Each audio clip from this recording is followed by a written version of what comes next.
Everyone, রানিস ড্রিমল্যান্ডে তোমাদের welcome. আশা করছি তোমরা ভালো আছো। চ্যানেলে যারা নতুন আছো তারা কিন্তু চ্যানেলটাকে সাবস্ক্রাইব করে নিতে ভুলবে না। সেই সাথে পাশে থাকা যে বেল আইকনটা আছে সেটা কিন্তু প্রেস করে নিলেই আমার ভিডিওগুলোর নোটিফিকেশান তোমাদের কাছে পৌঁছে যাবে। তো সবার আগে তোমরা আমার টাইটেল দেখে বুঝতে পারছো ভিডিওর যে আমার আজকের ডিসকাশন কি হতে চলেছে। তো হ্যাঁ, আমি আজকের টপিক নিয়ে আলোচনা করব, এই টপিকেই আমরা আলোচনা করব। তো চলো শুরু করা যাক। সবার আগে বলি, প্রথম যেটা ক্লিয়ার হওয়া দরকার সেটা হচ্ছে আমি কিন্তু কোনো ডক্টর নই। আমি জাস্ট সিম্পল কতগুলো ওয়ে তোমাদের সাথে শেয়ার করব। এই রেমেডিগুলো তোমরা অ্যাপ্লাই করে দেখতে পারো। তো দেখো এই রেমেডিগুলো অ্যাপ্লাই করে কি তোমাদের কতটা কি ইমপ্রুভ হলো। অবশ্যই তারপরে এসে ভিডিওর কমেন্ট বক্সে এসে কমেন্ট করো, এবং তোমাদের একটা ছোট্ট কমেন্ট কিন্তু আমাকে অনেক মোটিভেট করবে।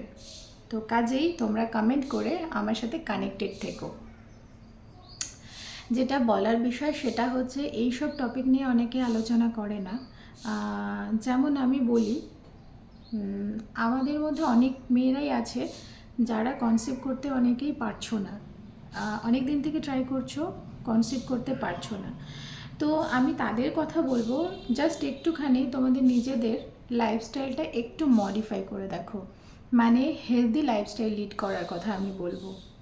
অফকোর্স আমরা যখন থেকে প্ল্যান করছি তার 6 মান্থ আগে থেকে, অথবা 1 বছর হলে খুবই ভালো, 6 মান্থ আগে থেকে, মিনিমাম 6 মান্থ আগে থেকে আমরা যদি একটা সুন্দর প্রপার ডায়েটের মধ্যে থাকি, মানে একটা সুন্দর হেলদি লাইফস্টাইল লিড করি, তাহলে কিন্তু এই সমস্ত সমস্যা থাকবে না।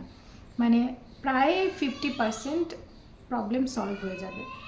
50 না, আমি অন্তত বলতে দেখতে পারি 70% প্রবলেম সলভ হয়ে যাবে।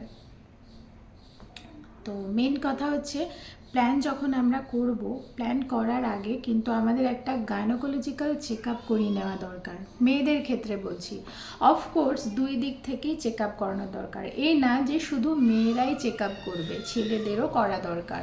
এই ডিসকাশনের এটাই আমার মেন বলার বক্তব্য, যে এই জিনিসগুলো নিয়ে অনেকেই ডিসকাশন করে না।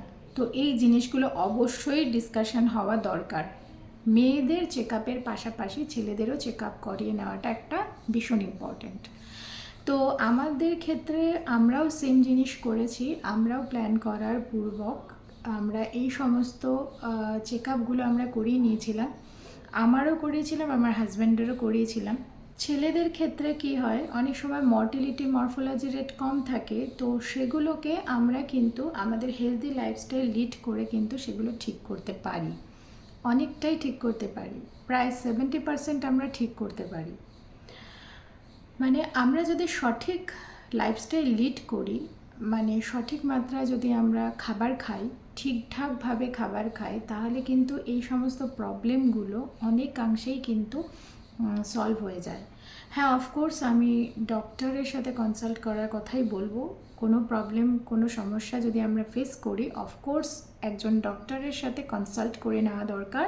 সেই সাথে আমরা আমাদের কিছু সিম্পল ওয়ে, এইগুলো যদি আমরা আমাদের লাইফে অ্যাপ্লাই করি, মানে আমি বলতে চাইছি যে আমাদের লাইফস্টাইলকে যদি আমরা সুন্দরভাবে মডিফাই করে নিই, তাহলে কিন্তু সেক্ষেত্রে অনেকটাই প্রবলেম সলভ হয়ে যায়। প্রায় 50% প্রবলেম সলভ হয়ে যায়।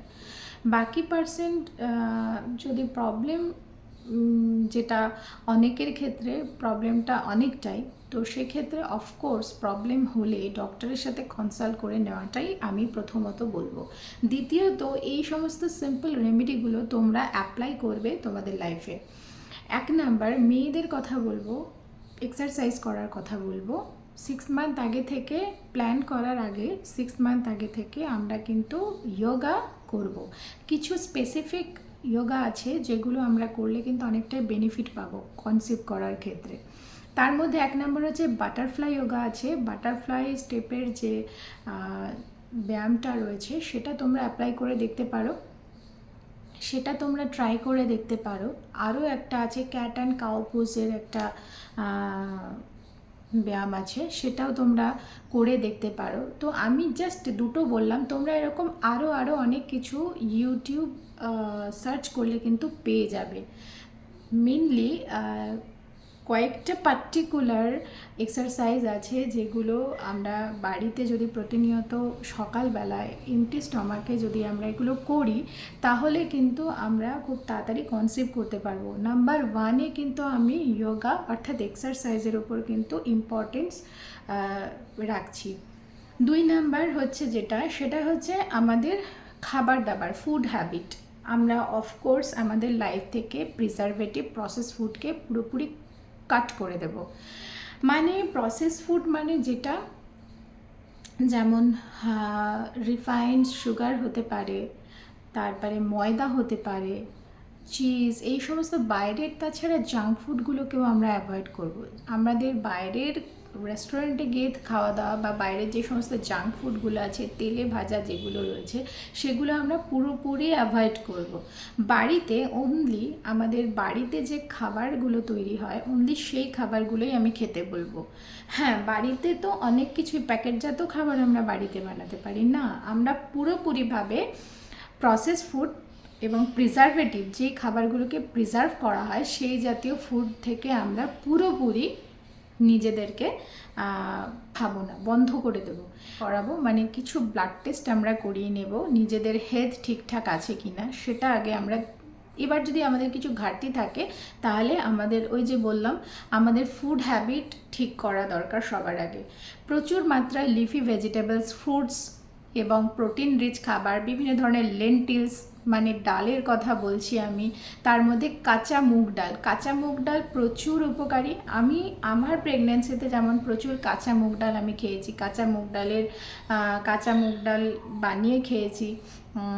কাঁচা মুগ ডাল যেটা ডাল আর কি যেভাবে বানানো হয়, পেঁয়াজ রসুন এবং কিছু মশলা অ্যাড করেছি, ওরকমভাবেও বানিয়ে খেয়েছি। আবার কাঁচা মুগ ডালের চিলা বানিয়ে খেয়েছি। সকালবেলার ব্রেকফাস্টে কাঁচা মুগ ডাল, পালং শাকের চিলা, এটা একটা তোমাদের বলে রাখলাম। সকালবেলার ব্রেকফাস্ট মানে ব্রেকফাস্টে তোমরা আর কি কাঁচা মুগ ডাল এবং পালং শাকের চিলা বানিয়ে খেতে পারো।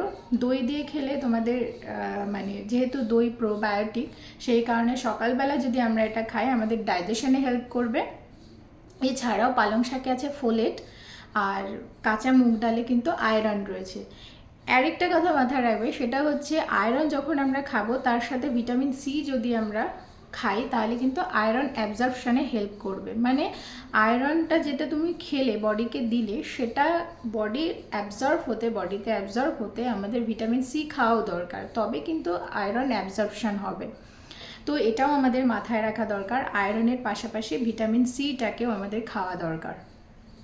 এবং যেহেতু বাচ্চার গ্রোথটা হয় 5 মান্থের পর থেকে, তাই আমাদের ডক্টররাও বলে যে সেই সময় আমাদের খাওয়ার উপরে ধ্যান দিতে, মানে সেই সময় সঠিক মাত্রায় আমাদের বডিতে খাওয়া দাওয়া মানে দিতে হবে, প্রচুর মাত্রায় খাবার খেতে হবে এবং আয়রন রিচ ফুড খেতে হবে, কারণ সেই সময় সবথেকে বেশি আয়রনের দরকার হয়। আমি আমার প্রেগনেন্সির জার্নিতে যেটা আমি ফেস করেছি, আমার আয়রন ডেফিসিয়েন্সি হয়ে গেছিলো 6 মান্থের পর থেকে। তো এই সময়টা যদি আয়রনের ঘাটতি দেখা দেয় শরীরে, তাহলে কিন্তু বাচ্চার উপর সেই এফেক্টটা পড়বে, কারণ আয়রনের উপরে বাচ্চার সমস্ত কিছু নির্ভর করে, ব্রেন ডেভেলপমেন্ট থেকে শুরু করে হেলথের যে ডেভেলপমেন্ট হয়, গোটা বডির যে ডেভেলপমেন্ট হয়, সেটা কিন্তু সম্পূর্ণটাই ডিপেন্ড করে আয়রনের উপর। তো সেই সময় আমাদের বডিতে সঠিক মাত্রায় আয়রন দেওয়াটা খুব দরকার, আয়রন থাকাটা ভীষণ দরকার। তো সেই সময় iron rich, calcium rich food প্রচুর পরিমাণে খাওয়া উচিত 5 মান্থের পর থেকেই। এবং আমি শুরু থেকেই, তোমরা যখন প্ল্যান করছো তার 6 মান্থ আগে থেকে আমি বলবো আয়রন, প্রোটিন, ক্যালসিয়ামের ওপর গুরুত্ব দিতে, ভিটামিনস এগুলোর ওপর জোর দিতে বলবো। মানে এই রকম খাবারগুলো যদি আমরা খাই, তাহলে কিন্তু আমরা খুব দ্রুত কনসিভ করব। এবং আমাদের লাইফ থেকে যদি আমরা প্রিজারভেটিভ প্রসেস ফুডকে বাদ দিয়ে দিই এবং সেই সাথে এই সমস্ত হেলদি খাবারগুলো যদি আমরা খাই, লিফি ভেজিটেবলস, তার মধ্যে ব্রকোলি হতে পারে যেটাতে প্রচুর আয়রন থাকে, ব্রকোলি হতে পারে, ক্যাবেজ হতে পারে, কলিফ্লাওয়ার হতে পারে, পালং শাক হতে পারে, এগুলো কিন্তু লিফি ভেজিটেবলস। এইগুলো খেলে ভীষণ উপকার পাবো, প্রচুর পরিমাণে ফ্রুটস এবং সেই সাথে বিভিন্ন ধরনের ডাল, কাঁচা মুগ ডাল, তার মধ্যে বলবো হোয়াইট বিনসের মধ্যে প্রচুর মাত্রায় আয়রন থাকে। এটাও যদি আমরা খাই তাহলেও কিন্তু আমাদের বডিতে প্রচুর আয়রন আসবে। এবং পালং শাকে থাকে ফোলিক অ্যাসিড।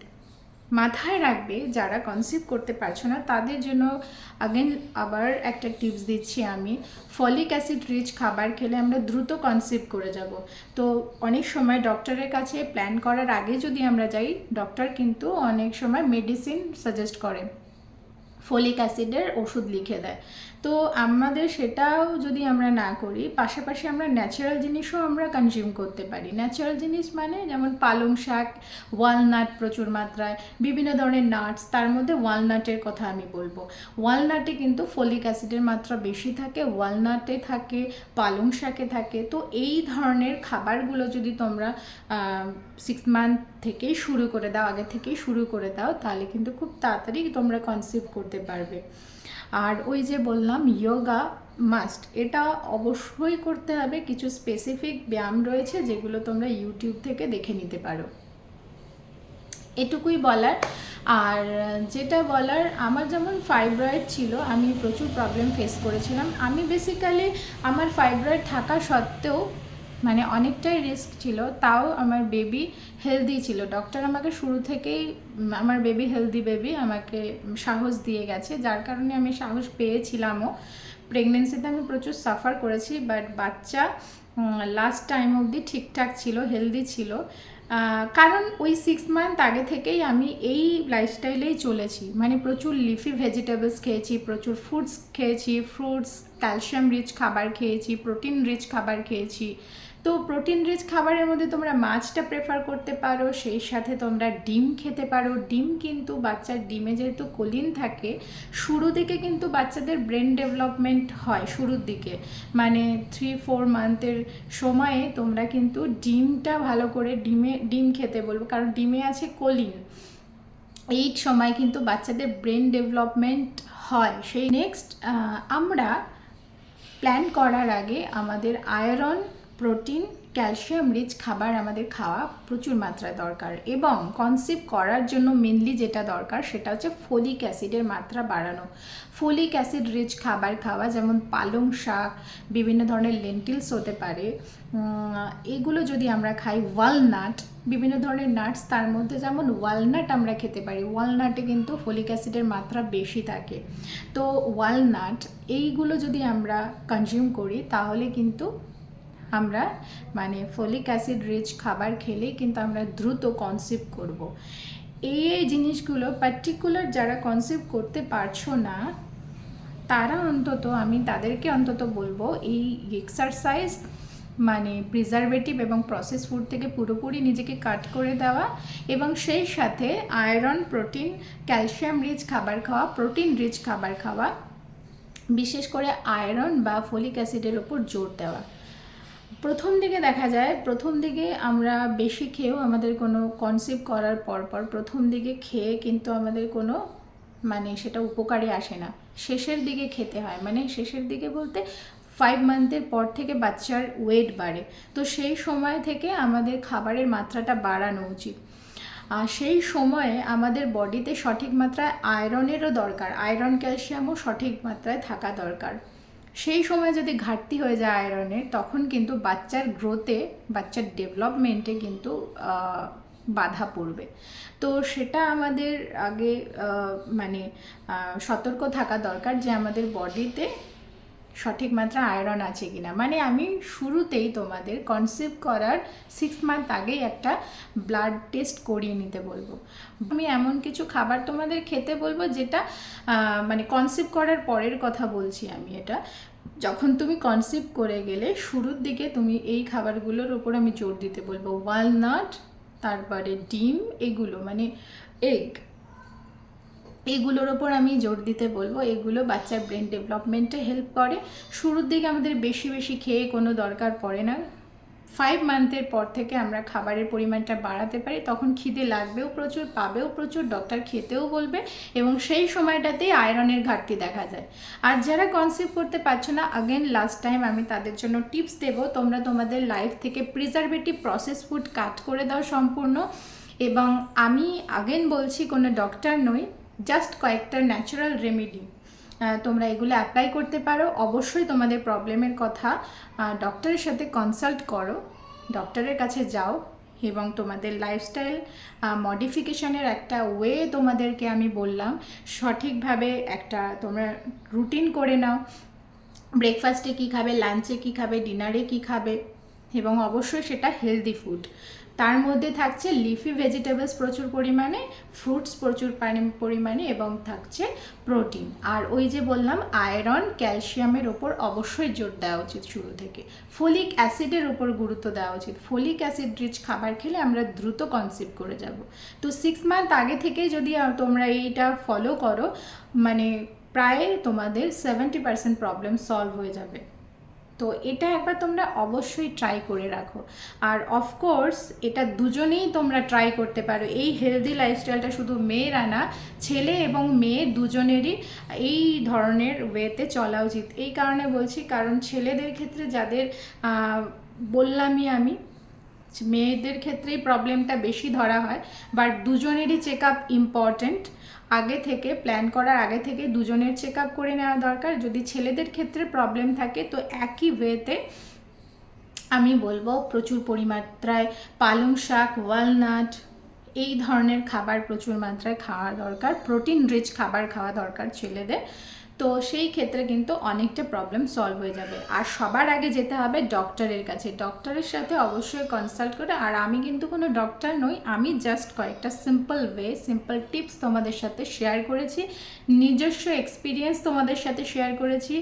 আমি আমার প্রেগনেন্সিতে আমি ফাইব্রয়েডের জন্য সাফার করেছি, সেই প্রবলেম আমি তোমাদের আগে ডিসকাস করেছি, আরও না হয় আগে গিয়ে তোমাদের সাথে আরও শেয়ার করব। তো চলো, টাটা, বাই বাই। কতটা হেল্পফুল হলো নিচে কমেন্ট বক্সে কমেন্ট করে দিও। আমার ভিডিওতে কানেক্টেড থেকো, চোখ রেখো। এখনকার মতো টাটা। এবং আরও আমি এই রিলেটেড ভিডিও তোমাদের শেয়ার করব, তোমরা নিচে ছোট্ট করে কমেন্ট করো, আমাকে তাহলে মোটিভেট করবে ভিডিও বানানোর জন্য।